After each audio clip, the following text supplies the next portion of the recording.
White പേപ്പറിൻ്റെ മറ്റൊരു വീഡിയോയിലേക്ക് എല്ലാ കൂട്ടുകാർക്കും സ്വാഗതം. ഇന്ന് നമ്മൾ എടുക്കാൻ പോകുന്നത് ഫങ്ഷൻസ് ഓഫ് RBI ആണ്, അതായത് റിസർവ് ബാങ്ക് ഓഫ് ഇന്ത്യയുടെ functions. Reserve Bank of India എന്ന് പറഞ്ഞാൽ എന്താണ്? നമ്മുടെ സെൻട്രൽ ബാങ്ക് ആണ് അല്ലേ? അപ്പോൾ സെൻട്രൽ ബാങ്കിൻ്റെ ഫങ്ഷൻസിനെ കുറിച്ചാണ് ഇന്ന് നമ്മളിവിടെ പറയാൻ പോകുന്നത്. The main functions of Reserve Bank of India can be broadly classified into three types. മൂന്നായിട്ട് തിരിച്ചിട്ടുണ്ടെന്നാണ് പറയുന്നത്. RBIൻ്റെ ഫങ്ഷൻസിനെ മെയിനായിട്ട് മൂന്നായിട്ട് ക്ലാസിഫൈ ചെയ്തിട്ടുണ്ട്. ഒന്നാമത്തത് മോണിറ്ററി ഫങ്ഷൻസ്, അതായത് സെൻട്രൽ ബാങ്കിങ് ഫങ്ഷൻസ്. രണ്ട് സൂപ്പർവൈസറി ഫങ്ഷൻസ്. മൂന്ന് പ്രൊമോഷണൽ ആൻഡ് ഡെവലപ്മെൻറ്റൽ ഫങ്ഷൻസ്. മൂന്നെണ്ണം ഓക്കെ അല്ലേ? Monetary functions, supervisory functions, promotional and developmental functions, ഇങ്ങനെ മൂന്നായിട്ടാണ് ഡിവൈഡ് ചെയ്തിരിക്കുന്നത്. നമുക്ക് ഓരോന്നും ഡീറ്റെയിൽഡ് ആയിട്ട് പഠിക്കാം. ഒന്നാമത്തതാണ് മോണിറ്ററി ഫങ്ഷൻസ്, അതായത് സെൻട്രൽ ബാങ്കിങ് ഫങ്ഷൻസ്. അതിൽ എന്തൊക്കെയാണ് വരുന്നത് നോക്കാം. Monopoly of note issue. എന്താ പറയുന്നത്? നോട്ട് ഇഷ്യൂ ചെയ്യുന്നതിൻ്റെ അവകാശം ആർക്കാന്ന് പറയുന്നത്? കുത്തക അവകാശം എന്നൊക്കെ പറയുന്ന പോലെ അവകാശം ആർക്കാന്ന് പറയുന്നത്? RBIയുടെ കയ്യിലാണ് എന്ത് നോട്ട് ഇഷ്യൂ ചെയ്യാനുള്ള അധികാരമുള്ളത്. അതുപോലെ തന്നെ ബാങ്കർ ടു ഗവൺമെൻറ്, ഗവൺമെൻറ്റിൻ്റെ ബാങ്കറായിട്ട് ആക്ട് ചെയ്യുന്നതും RBI ആണെന്നാണ് പറയുന്നത്. ഇനി custodian of foreign exchange reserve, foreign exchange റിസർവുമായി ബന്ധപ്പെട്ട എല്ലാ കാര്യങ്ങളും ചെയ്യുന്നത് റിസർവ് ബാങ്ക് ഓഫ് ഇന്ത്യ ആണ്. ബാങ്കേഴ്സ് ബാങ്ക് എന്നറിയപ്പെടുന്നതും സെൻട്രൽ ബാങ്ക് ആണ് അല്ലേ? ഇനി Bank of Settlement and clearance, information and research functions, lender of last resort. അപ്പം നമുക്ക് കൊമേഴ്ഷ്യൽ ബാങ്കിൻ്റെയൊക്കെ ലോൺ എടുക്കാനുള്ള അവസാനത്തെ അത്താണി എന്നൊക്കെ പറയുന്നത് നമ്മുടെ റിസർവ് ബാങ്ക് ഓഫ് ഇന്ത്യ ആണല്ലേ? അപ്പോൾ ലെൻഡർ ഓഫ് ലാസ്റ്റ് റിസോർട്ട് എന്നറിയപ്പെടുന്നതും RBI ആണ്. കൺട്രോളർ ഓഫ് ക്രെഡിറ്റ്, ക്രെഡിറ്റിൻ്റെയൊക്കെ കൺട്രോൾ ചെയ്യുന്ന ആരാണ്? RBI ആണ് അല്ലേ? അപ്പോൾ നമുക്ക് ഈ ഓരോ പറഞ്ഞിരിക്കുന്ന ഓരോ ഫങ്ഷൻസും ഡീറ്റെയിൽഡ് ആയിട്ട് നോക്കാം. അപ്പോൾ മോണിറ്ററി ഫങ്ഷൻസിൽ ഇത്രയാണ് വരുന്നത്. അപ്പോൾ നമുക്ക് ഓരോന്നായിട്ട് നോക്കാം. ഇനി monopoly of note issue, monopoly of note issue ആണ് ഇനി ഡീറ്റെയിൽഡ് ആയിട്ട് എടുക്കാൻ പോകുന്നത്. RBI ആക്ടിൻ്റെ സെക്ഷൻ 22 ഇതിനെക്കുറിച്ച് പറയുന്നത് കേട്ടോ. Section 22 of RBI act, monopoly of note issue. Not issue ചെയ്യുന്നതിനെ കുറിച്ച് പറയുന്ന ആക്ട് ഏത് സെക്ഷനിലാണ് വരുന്നത്? RBI ആക്ടിൻ്റെ സെക്ഷൻ 22 കേട്ടോ. ഇനി RBI has the complete authority to issue bank notes and print them, but 1 rupee note is issued by the finance ministry. എന്താ പറയുന്നത്? Bank note issue ചെയ്യാനും പ്രിന്റ് ചെയ്യാനുള്ള അധികാരം RBIക്കാണുള്ളത് എന്നാണ് പറയുന്നത്. കംപ്ലീറ്റ് അതോറിറ്റി ആരാണ്? RBI ആണ്. പക്ഷേ 1 rupee നോട്ട് ഇഷ്യൂ ചെയ്യാനുള്ള അധികാരം ഫിനാൻസ് മിനിസ്ട്രിക്കാണ് കേട്ടോ. 1 rupee നോട്ട് മാത്രം ഇഷ്യൂ ചെയ്യാനുള്ള അധികാരം ഫിനാൻസ് മിനിസ്ട്രിക്കാണ്. ബാക്കിയുള്ള കറൻസി നോട്ടുകൾ, ബാങ്ക് നോട്ടുകളെല്ലാം ഇഷ്യൂ ചെയ്യുന്നതും പ്രിന്റ് ചെയ്യുന്നതും RBIക്കാണ്. ഓക്കെ, കംപ്ലീറ്റ് അതോറിറ്റി RBI ആണ് കേട്ടോ. ഇനി RBI issue currency note from 1938. കേട്ടോ, കറൻസി നോട്ട് ഇഷ്യൂ ചെയ്യാൻ തുടങ്ങിയത് എന്ന് മുതലാണ്? 1938 ആണ്. ഇത് ഇമ്പോർട്ടൻ്റ് ആണ്, പ്രീവിയസ് ഇയർ ക്വസ്റ്റ്യനും കൂടെയാണ് കേട്ടോ. ആദ്യമായിട്ട് ഇഷ്യൂ ചെയ്ത ഫസ്റ്റ് നോട്ട് ഏതാണ്?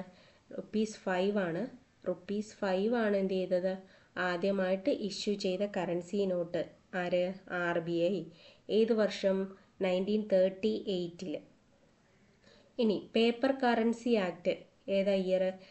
1861 ആണ് കേട്ടോ. Paper currency act in India 1861. RBI note issued through issue department. എങ്ങനെയാണ് നോട്ട് ഇഷ്യൂ ചെയ്യുന്നതെന്ന് പറയുന്നത്? ഇഷ്യൂ ഡിപ്പാർട്ട്മെൻറ്റിൽ കൂടെയാണ് എന്ത് ചെയ്യുന്നത്? RBI നോട്ട് ഇഷ്യൂ ചെയ്യുന്നതെന്നാണ് പറയുന്നത്. അതേപോലെ തന്നെ പേപ്പർ കറൻസി ആക്ടിൻ്റെ ഇയർ ഏതായിരുന്നു? 1861 ആണ് കേട്ടോ. 1938 കറൻസി നോട്ട് ഇഷ്യൂ ചെയ്യുന്നത്. ഓക്കെ, ഇനി there are 2 principles of note issue. 2 principle ഉണ്ടെന്നാണ് പറയുന്നത് നോട്ട് ഇഷ്യൂ ചെയ്യാൻ. 2 പ്രിൻസിപ്പിൾ ഏതൊക്കെയാണെന്ന് നമുക്ക് നോക്കാം. കറൻസി പ്രിൻസിപ്പിളും ഉണ്ട്, ബാങ്കിങ് പ്രിൻസിപ്പിളും ഉണ്ട് അല്ലേ? ഇതിലെ കറൻസി പ്രിൻസിപ്പിൾ എന്താണെന്ന് നോക്കാം. As per this principle central bank must keep 100% gold reserve against each and every note issued. Thus the issue of currency is depend on availability of gold. This principle states that there is full care and security of paper currency. എന്താ പറയുന്നത്? Currency principle പ്രകാരം central bank എന്ത് ചെയ്തിരിക്കണം? 100% gold reserve വെച്ചതിന് ശേഷം മാത്രമേ ഓരോ നോട്ടും issue ചെയ്യാൻ പറ്റുള്ളൂ. ഓരോ നോട്ടിനും എന്ത് ചെയ്തിരിക്കണം? ഗോൾഡ് റിസർവ് 100% മാറ്റി വെച്ചിരിക്കണം എന്നാണ് പറയുന്നത്. ഇത് കണ്ടോ, central bank must keep 100% gold reserve against each and every note issued. അപ്പം കറൻസി നോട്ട് ഇഷ്യൂ ചെയ്യുന്നത് എന്തുമായിട്ട് ഡിപ്പെൻഡ് ചെയ്തിരിക്കുമെന്നാണ് പറയുന്നത്? ഗോൾഡിൻ്റെ അവൈലബിലിറ്റി അനുസരിച്ചിരിക്കും അല്ലേ? ഗോൾഡ് മാറ്റി വെക്കണം എന്നല്ലേ പറയുന്നത്? ഓരോ കറൻസി നോട്ട് ഇഷ്യൂ ചെയ്യുമ്പോഴും ഗോൾഡ് മാറ്റി വെക്കണം എന്ന് പറഞ്ഞു റിസർവായിട്ട്. അപ്പോൾ എന്ത് ചെയ്യണം? The issue of currency is depend on the availability of gold എന്നാണ് പറയുന്നത്. കറൻസി പ്രിൻസിപ്പിൾ പ്രകാരം ഇങ്ങനെയാണ്. ഓക്കെ, റിസർവ് മാറ്റി വെക്കണം എന്ന് പറയുന്നു. ഇനി ബാങ്കിങ് പ്രിൻസിപ്പിൾ എന്താണെന്ന് നോക്കാം. In banking principle there is no need of reserve required of gold and silver for note issue. Bank notes should be issued based on the needs of bank, trade, commerce rather than being tied to a fixed amount of gold or other reserve, allowing for a more elastic currency supply. എന്താ പറയുന്നത്? Banking principle പ്രകാരം എന്ത് ചെയ്യേണ്ട ആവശ്യമില്ല? Gold reserve എന്ത് ചെയ്യേണ്ട ആവശ്യമില്ല? മാറ്റി വെക്കേണ്ട ആവശ്യമില്ല എന്നാണ് പറയുന്നത്. നോട്ട് ഇഷ്യൂ ചെയ്യുന്ന ടൈമിൽ ഗോൾഡോ സിൽവറോ ഒന്നും റിസർവായിട്ട് മാറ്റി വെക്കേണ്ട ആവശ്യമില്ല. പക്ഷെ കറൻസി പ്രിൻസിപ്പിൾ പ്രകാരം റിസർവ് മാറ്റി വെക്കേണ്ടതുണ്ട്. 100% ഗോൾഡ് എന്ത് ചെയ്യണം? റിസർവായിട്ട് മാറ്റി വെക്കണം. ബാങ്കിങ് പ്രിൻസിപ്പിൾ പ്രകാരം റിസർവ് മാറ്റി വെക്കേണ്ട ആവശ്യമില്ല. അവിടെ നോക്കുന്നത് based on the needs of bank, ബാങ്കിൻ്റെ ആവശ്യപ്രകാരം, ആവശ്യമനുസരിച്ചിട്ടാണ് എന്ത് ചെയ്യുന്നത്? നോട്ട് ഇഷ്യൂ ചെയ്യുന്നത്. അതുപോലെ തന്നെ ട്രേഡും കൊമേഴ്സൊക്കെ അനുസരിച്ചിട്ടാണ് ബാങ്കിങ് പ്രിൻസിപ്പിൾ പ്രകാരം നോട്ട് ഇഷ്യൂ ചെയ്യുന്നത്. അടുത്തത് സിസ്റ്റം ഓഫ് നോട്ട് ഇഷ്യൂ ആണ്. അതിൽ കുറച്ച് നോട്ട് ഇഷ്യൂസ് ടൈപ്പ് വരുന്നുണ്ട്. ഏതൊക്കെയാണെന്ന് നമുക്ക് നോക്കാം. ഒന്നാമത്തത് ഫിക്സഡ് ഫിഡ്യൂഷ്യറി സിസ്റ്റം. എന്താണ് ഫിക്സഡ് ഫിഡ്യൂഷ്യറി സിസ്റ്റം എന്ന് പറഞ്ഞിട്ടുണ്ട്? Under fixed fiduciary system the central bank is authorised by law to issue a fixed amount of notes against government securities without gold or silver backing and any excess is to be fully backed by gold or silver. എന്താ പറയുന്നത്? Central bank എന്ത് ചെയ്യണം? Note issue ചെയ്യുന്നതിന് government security ആയിട്ട് ഗോൾഡോ സിൽവറോ ഒന്നും reserve ആക്കി വെക്കേണ്ട ആവശ്യമില്ല എന്നാണ് പറയുന്നത്. അപ്പം എന്ത് ചെയ്യണം? നോട്ട് ഇഷ്യൂ ചെയ്യാം. എക്സസ് ആയിട്ടുള്ളത് എന്ത് ചെയ്യാം? റിസർവ് ആക്കി മാറ്റി വെക്കാം എന്നാണ് പറയുന്നത്. ഒന്നുകൂടെ പറയാം. Issue a fixed amount of note. Amount എന്ത് ചെയ്യും? ഫിക്സഡ് എമൗണ്ട് ആയിട്ടുള്ള നോട്ടായിരിക്കും ഇഷ്യൂ ചെയ്യുക. ഫിക്സഡ് ഫിഡ്യൂഷ്യറി സിസ്റ്റത്തിൽ ശ്രദ്ധിക്കുക. Issue a fixed amount of notes against government securities without gold or silver backing. എന്ത് ചെയ്യേണ്ട ആവശ്യമില്ല? ഗോൾഡോ സിൽവർ ഒന്നും വെക്കേണ്ട ആവശ്യമില്ല. ഫിക്സഡ് എമൗണ്ട് ഓഫ് നോട്ട് എന്ത് ചെയ്യണം? ഇഷ്യൂ ചെയ്തിരിക്കണം സെൻട്രൽ ബാങ്ക് എന്നാണ് പറയുന്നത്. ഇനി ഫസ്റ്റ് അഡോപ്റ്റ് ചെയ്തത് ഇത് ഇംഗ്ലണ്ടിലാണ് കേട്ടോ. Fixed fiduciary system first adopted by England. അപ്പം ഈ ഫിക്സഡ് ഫിഡ്യൂഷ്യറി സിസ്റ്റവും ഇംഗ്ലണ്ടും തമ്മിൽ കണക്ട് ചെയ്ത് പഠിക്കുക. EF എന്ന് ഓർത്താൽ മതി. EF ഇംഗ്ലണ്ടിലാണ് ഫിക്സഡ് ഫിഡ്യൂഷ്യറി സിസ്റ്റം വന്നിരിക്കുന്നത്. അടുത്തത് മാക്സിമം ഫിഡ്യൂഷ്യറി സിസ്റ്റമാണ്. The maximum fiduciary system is A system that allows a central bank to print notes up to a certain amount without gold reserve. Above that amount, gold reserves are required. എന്താ പറയുന്നത്? Maximum fiduciary സിസ്റ്റത്തിൽ പറയുന്നത് ഒരു certain amount വരെ നമുക്ക് എന്ത് ചെയ്യാം? Not print ചെയ്യാം. അതിന് റിസർവിൻ്റെ ആവശ്യമില്ല. പക്ഷെ ആ എമൗണ്ടിന് മുകളിൽ നമ്മൾ നോട്ട് ഇഷ്യൂ ചെയ്യുവാണെങ്കിൽ അതിന് ഗോൾഡ് എന്ത് ചെയ്തിരിക്കണം? റിസർവ് ആക്കി മാറ്റി വെച്ചിരിക്കണം എന്നാണ് പറയുന്നത് മാക്സിമം ഫിഡ്യൂഷ്യറി സിസ്റ്റത്തിൽ കേട്ടോ. ഫിക്സഡ് ഫിഡ്യൂഷ്യറി സിസ്റ്റത്തിൽ ഒരു ഫിക്സഡ് എമൗണ്ട് ഓഫ് നോട്ടായിരിക്കും എന്ത് ചെയ്യുന്നത്? ഇഷ്യൂ ചെയ്യുന്നത്. മാക്സിമം ഫിഡ്യൂഷ്യറി സിസ്റ്റത്തിൽ ഒരു സെർട്ടൈൻ എമൗണ്ട് ഓഫ് ഗോൾഡ് നോട്ടായിരിക്കും പ്രിൻ്റ് ചെയ്യുന്നതെന്നാണ് പറയുന്നത്. ഇതിന് രണ്ടിനും ഗോൾഡ് റിസർവിൻ്റെ ആവശ്യമില്ല. പക്ഷെ ആ സർട്ടൻ പെർസെൻറ്റേജ് കഴിഞ്ഞിട്ട് എന്ത് ചെയ്യണം? റിസർവ് ആക്കി മാറ്റി വെക്കണം. ഫസ്റ്റ് അഡോപ്റ്റഡ് ബൈ ഫ്രാൻസിലാണ്. അപ്പം FM എന്നോ എന്തെങ്കിലും ഓർത്തിരിക്കുക. FM France maximum fiduciary system first adopted by France ആണ് കേട്ടോ. അപ്പം ഫിക്സഡ് ഫിഡ്യൂഷ്യറി സിസ്റ്റം എവിടെയായിരുന്നു? ഇംഗ്ലണ്ടിലാണ് അഡോപ്റ്റ് ചെയ്തത് ആദ്യമായിട്ട്. മാക്സിമം ഫിഡ്യൂഷ്യറി സിസ്റ്റം ആദ്യമായിട്ട് അഡോപ്റ്റ് ചെയ്തത് ഫ്രാൻസിലാണ്. ഓക്കെ.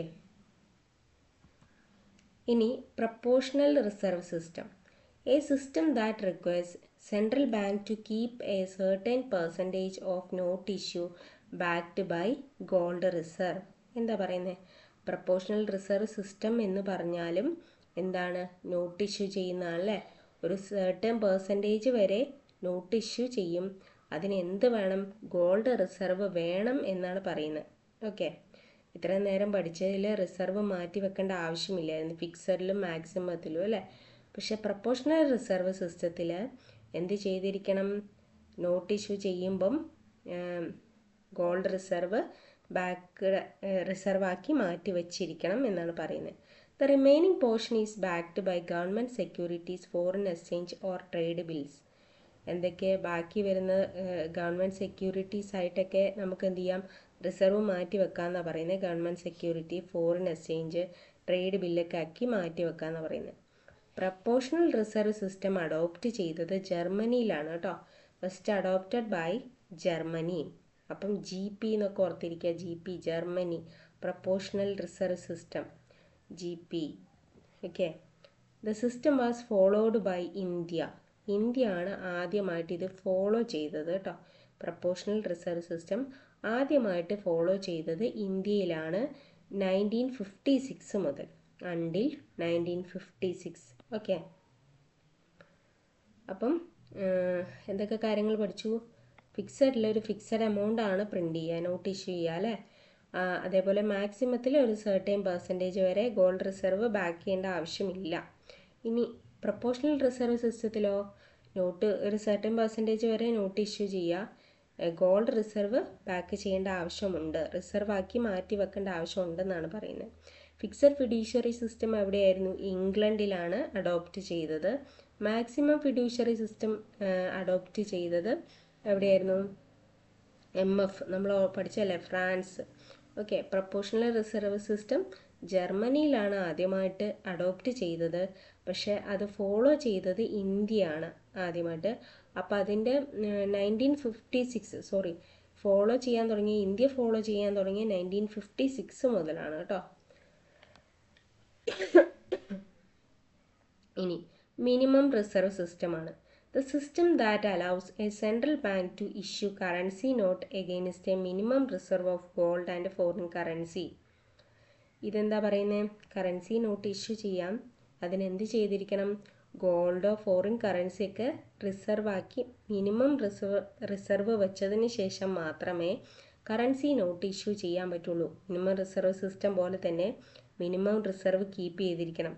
ഗോൾഡോ ഫോറിൻ കറൻസിയോ ആയിട്ട് മാറ്റി വെച്ചതിന് ശേഷം മാത്രമേ എന്ത് ചെയ്യാൻ പാടുള്ളൂ? കറൻസി നോട്ട് ഇഷ്യൂ ചെയ്യാൻ പാടുള്ളൂ എന്നാണ് പറയുന്നത്.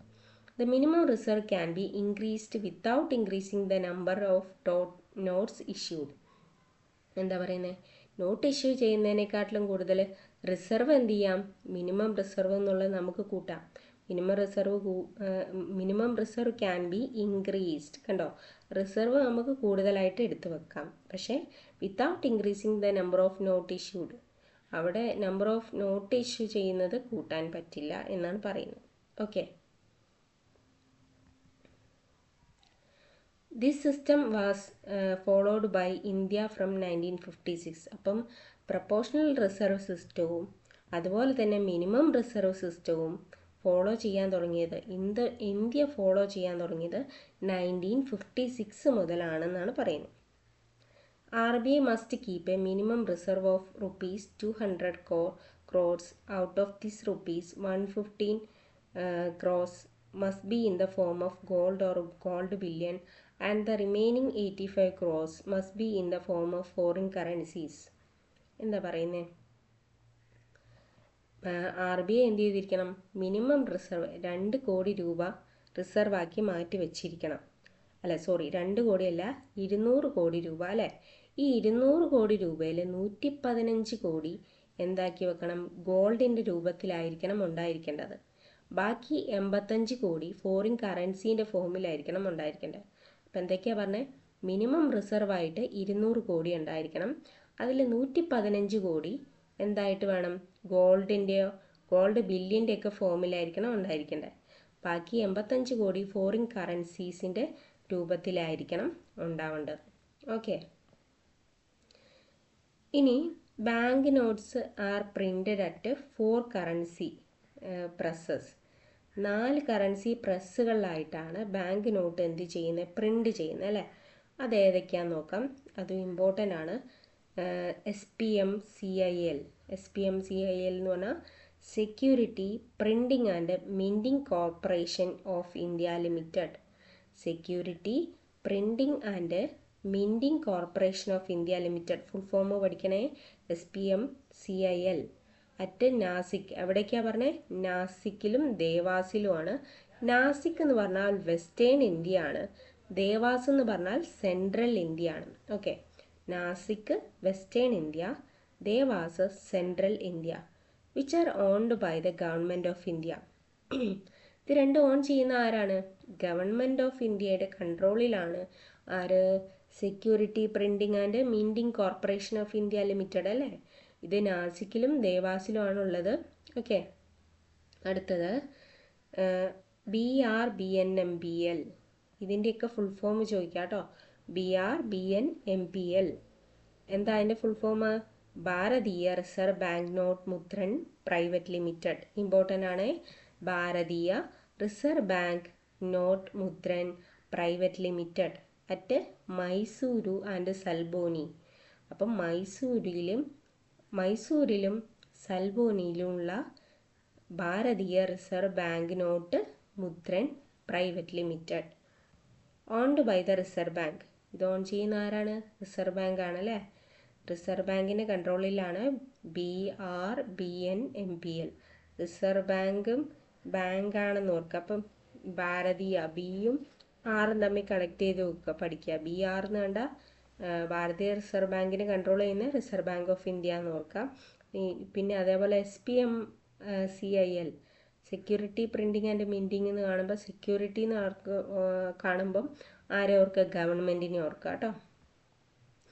ഇനി ഓക്കെ. ഇപ്പം മൈസൂരിലും സൽബോനിയിലുമാണ് എന്തുള്ളത്? Bharatiya Reserve Bank Note Mudran Private Limited ഉള്ളത്. ഇപ്പം 4 നമ്മൾ പഠിച്ചല്ലേ. നാസിക്, ദേവാസ്, മൈസൂർ, സൽബോനിയിൽ. ഇനി coins are minted in 4 mints owned by SPMCIL. SPMCIL എന്ന് പറഞ്ഞാൽ 4 മിൻറ്റ്സ് എന്ത് ചെയ്യുന്നുണ്ട്? കോയിൻസിന് വേണ്ടിയിട്ട് ഓൺ ചെയ്യുന്നുണ്ട്. SPMCIL ഗവൺമെൻറ്റിൻ്റെ അണ്ടറിലുള്ളതല്ലേ SPMCIL. അപ്പം അവരുടെ കീഴിൽ 4 മിൻറ്റുകളുണ്ടെന്നാണ് പറയുന്നത്. The mints are located at Mumbai, Hyderabad, Kolkata, Noida. അപ്പം മുംബൈയിലും കൊൽക്കത്തയിലും ഹൈദരാബാദിലും നോയിഡയിലുമാണ് എന്തുള്ളത്? മിൻറ്റുകളുള്ളത് കോയിൻസിന് വേണ്ടിയിട്ട് അല്ലേ. അത് സെക്ഷൻ 38 ഓഫ് ദ RBI ആക്റ്റിലാണ് ഇതിനെക്കുറിച്ച് പറയുന്നത്. Section 38 of the RBI act. Okay. ഇനി കുറച്ച് കീ ഫാക്ട്സ് പറയാം. 1 rupee notes and coins are issued by the Ministry of Finance and in 1 rupee note signed by Finance Secretary of Government of India. എന്താ പറയുന്നത്? നമ്മൾ already പഠിച്ചു. Bank note issue ചെയ്യുന്നത് RBI ആണെന്ന് പഠിച്ചു. 1 rupee നോട്ട് ആരായിരുന്നു? Finance ministry അല്ലേ. Issued by the ministry of finance ആണ്. 1 rupee നോട്ടിൽ സൈൻ ചെയ്യുന്ന ആരാന്ന് ചോദിച്ചാൽ ഫിനാൻസ് സെക്രട്ടറി ആണ് കേട്ടോ. ഗവൺമെൻറ് ഓഫ് ഇന്ത്യയുടെ ഫിനാൻസ് സെക്രട്ടറിയാണ് 1 rupee നോട്ടിൽ സൈൻ ചെയ്യുന്നത്. RBI has the right to issue currency note from the denomination of ₹2 to 10,000. Okay. അപ്പോൾ 1 രൂപ നോട്ട് ഒഴികെ ബാക്കിയെല്ലാം ചെയ്യുന്ന RBI എന്ന് പറഞ്ഞു. അപ്പോൾ 2 രൂപ നോട്ട് തൊട്ട് 10,000 രൂപ നോട്ട് വരെ ഡിനോമിനേഷൻ ഉള്ളത് കറൻസി നോട്ട് ഇഷ്യൂ ചെയ്യാനുള്ള റൈറ്റ് RBIക്കാണ്. Okay. Governor signed in 2 languages. 2 ലാംഗ്വേജിലാണ് ഗവർണർ സൈൻ ചെയ്യാമെന്ന് പറഞ്ഞു. ഹിന്ദിയിലും ഇംഗ്ലീഷിലും ഗവർണർ സൈൻ ചെയ്യുന്നുണ്ട്. ഇനി Indian Coinage Act 1906 Indian Coinage ആക്ടിൽ 1000 രൂപ നോട്ട് വരെ കോയിൻസ് ഇഷ്യൂ ചെയ്യാമായിരുന്നു. ഇനി Indian Coinage Act 2011 regulate the minting, circulation and exchange of coins in India. എന്താ പറയുന്നത്? സർക്കുലേഷനും എക്സ്ചേഞ്ചും ഒക്കെ എന്ത് ചെയ്യുന്നു? റെഗുലേറ്റ് ചെയ്യുന്നു എന്നാണ് പറയുന്നത്. ഇന്ത്യയിലെ കോയിൻസിനെ റെഗുലേറ്റ് ചെയ്യുകയാണ് 2011 കോയിനേജ് ആക്ട് കേട്ടോ. 1906 1000 രൂപ വരെ എന്ത് ചെയ്യാമായിരുന്നു? ഇഷ്യൂ ചെയ്യാമായിരുന്നു കോയിൻസ്. ഓക്കെ. ഇനി ജെയിംസ് ടെയ്ലർ ആണ് കറൻസി നോട്ടിൽ ആദ്യമായിട്ട് സൈൻ ചെയ്തത്. who signed in currency note? who first signed in currency note? Currency നോട്ടിൽ ആദ്യമായിട്ട് സൈൻ ചെയ്തത് ജെയിംസ് ടെയ്ലർ ആണ്. അദ്ദേഹം ആരാണ്? ജെയിംസ് ടെയ്ലർ എന്ന് പറഞ്ഞാൽ സെക്കൻഡ് RBI ഗവർണറാണ്. സെക്കൻഡ് RBI ഗവർണർ ആരാണ്? James Taylor. who first signed in currency note? RBI governor who did not sign currency note. ആരാണ് കറൻസി നോട്ടിൽ സൈൻ ചെയ്യാത്തതെന്ന് ചോദിച്ചാൽ പറയും? KG അംബേദ്ക ഓംകാറും ഓസ്ബോൺ സ്മിത്തുമാണ് സൈൻ ചെയ്യാത്ത ആൾക്കാർ കേട്ടോ. ഓർത്തിരിക്കുക, കറൻസി നോട്ടിൽ RBI ഗവർണർ ആയിരുന്ന 2 പേര് സൈൻ ചെയ്തിട്ടില്ല.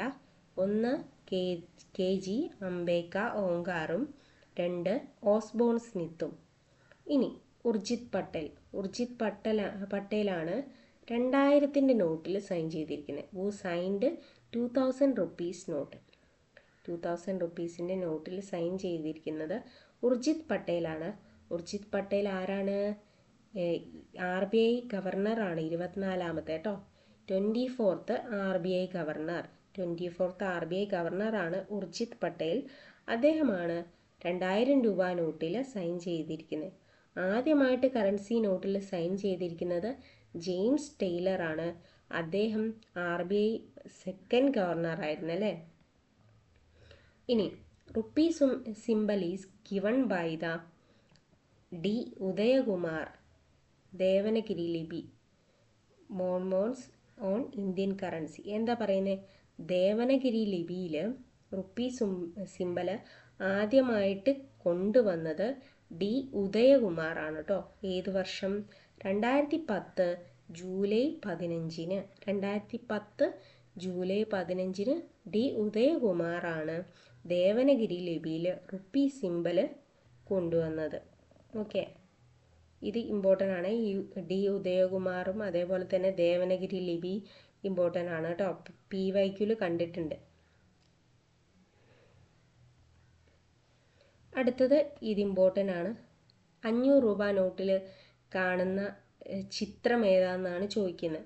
അപ്പം 500 രൂപ റുപ്പി നോട്ടിലുണ്ടാവുന്നത് റെഡ് ഫോർട്ടാണ് അല്ലേ, ചെങ്കോട്ട. റെഡ് ഫോർട്ടാണ് 500 രൂപയിലുണ്ടാവുക. 200 രൂപയിൽ സാഞ്ചി സ്തൂപയാണ് 200 രൂപയുടെ നോട്ടിലുണ്ടാവുക. 100 രൂപയുടെ നോട്ടിൽ റാണി കി വാവാണ് 100 രൂപ. 50 രൂപയിൽ ഹംപീൻ്റെ ചിത്രമായിരിക്കും ഉണ്ടാവുക. റുപ്പീസ് 20 രൂപയുടെ നോട്ടിൽ എലോറ. 10 രൂപേൻ്റെ നോട്ടിൽ കോണാർക്ക് സൺ ടെമ്പിളാണ്. 5 രൂപ ട്രാക്ടറാണ്. Rupees 1 Sagar Samrat oil rig.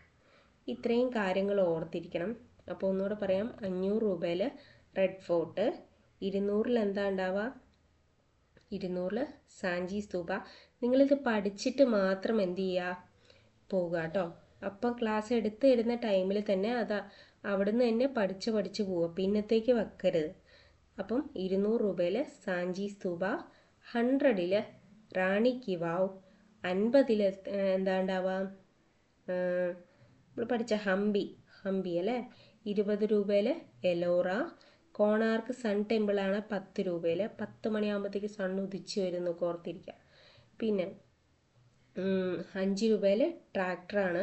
₹1 Sagar Samrat oil rig. Okay, ഇത്രയും കാര്യങ്ങൾ ഓർത്തിരിക്കുക കേട്ടോ. അപ്പം ഇന്നത്തെ ക്ലാസ് ഇത്രേ ഉള്ളൂ. ബാക്കി നമുക്ക് അടുത്ത ക്ലാസ്സിലെടുക്കാം. അപ്പം എല്ലാവരും വീഡിയോ നല്ലോണം കാണുക, നല്ലോണം പഠിക്കുക. Okay, thank you.